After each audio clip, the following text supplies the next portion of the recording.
আসসালামু আলাইকুম। এইভাবে এভাবে রুটি বানাইবেন, চাপড়ি বানাই খাইবেন। এটার নাম হলো চাপড়ি। যখন সময় থাকবো না, দুইটা চাপড়ি বানায় খায় বই থাকবেন। আর মহিলা মানুষের অনেক সময় কাজ থাকে, কাজ সারান যায় না, সারা পারন যায় না। আজকে বৃহস্পতিবার, অনেকগুলো মাছ মুছ আনার লাগবো, এগুলো কাটার লাগবো।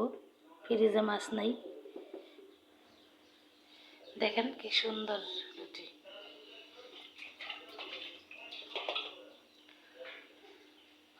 এটারে আবার